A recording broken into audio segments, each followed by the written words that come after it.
Hello everyone. In this video tutorial, we will show you how to develop a C# plugin for EurekaSim software using the wizard. So let's go again into the add-in wizard. Launch the add-in wizard from here. Sometimes it might go back in the behind.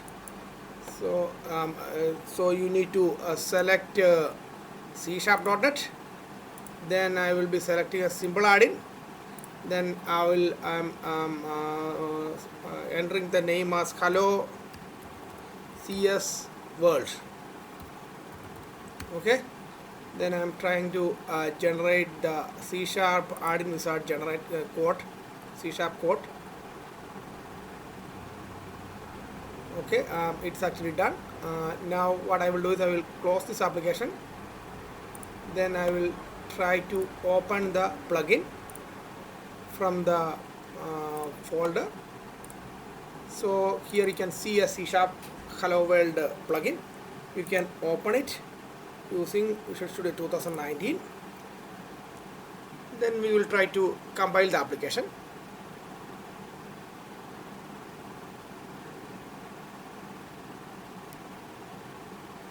It's launching it. So when I try to run compile the application, let's try to compile this application. Right now there is no plugin is actually registered with this system. See like this. Okay, if you see that, you can see no plugin here. Now we will try to compile it first. Then we will try to register the plugin, C# plugin. Just try to compile it. So there is some problem with the type library could not be found, the namespace EurekaSim. So there might be something is actually missing here. Maybe that there is a DLL which is actually missing. We might need to re-reference the DLL. It might be probably it's already copied into this folder. Let me see, check. So this DLL is actually there. You might need to delete this thing. This reference is actually missing. Delete this reference. Then you need to add this reference again. So you just browse it and select that file again. Let me try. Then here code plugins CS world. You can see this DLL. Just refer it again. Hopefully this should work now. Just compile it and run it now. Again it actually having some problem. Access denied, making a running application. So this also again needs to be run as administrator mode. So what I will do is I will close this thing for now. Then I will run it in administrator, Visual Studio 2019. Then I will run it as administrator.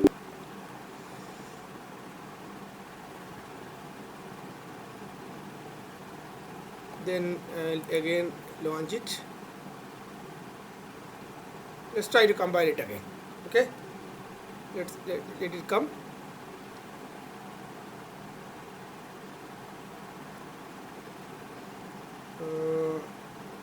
I configure the target as any CPU here. Okay, so it can retarget it either to the 32-bit or 64-bit depending upon the application command which is actually used, okay, to register it. So just try to run it. Just try to a project with the output level cannot be started directly. So it's already compiled. Okay, maybe I will recompile it again, rebuild it again, and make sure that this actually compiled. Yes, it compiled. Now we need to, so let's try to launch the application and see whether that plugin is actually loaded. You can see this. So it is automatically registered. Okay, so this one is actually automatically registered with the C# thing.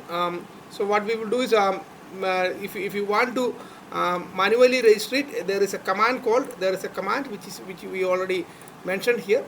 There's a command which if it is a 32-bit application, go to this folder, this one, regsm.exe, this one. If it is a 60, then run this command like /register, then just specify the code base. If it is a 64-bit application, go to the appropriate folder and then run regsm.exe, then register it. So it will automatically, you can register or unregister using this command. Okay, regsm.exe. Now from Visual Studio, it automatically compiled and registered. Okay, registered the application. That's the reason why we are able to see this in the EurekaSim application. So if you see this thing, yes, see this, you can see the hello CS world added here listed, and right now it's with one command. What we will do is we will try to add one more command here. Okay, for that thing what we need to do is we just go to this one, add in ribbon.xml. Then before that maybe we might need to add one more command. So what I will do is I will go to this thing. There we have already added default settings. I will put one more command like test command. Okay, test cmd. Okay, then I will put it like this. Okay, then I will add this thing to the ribbon xml. Okay, add in ribbon xml. For that thing what I will do is I will copy this thing. So this is actually the ribbon XML where we actually need to put all the toolbar and ribbon commands. Okay, so I will put this like test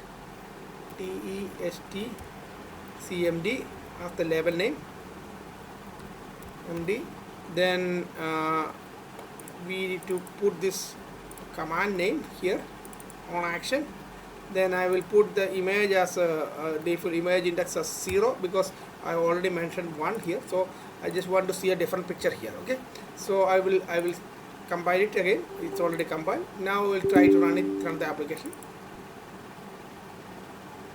So see, we actually added one more command here like this.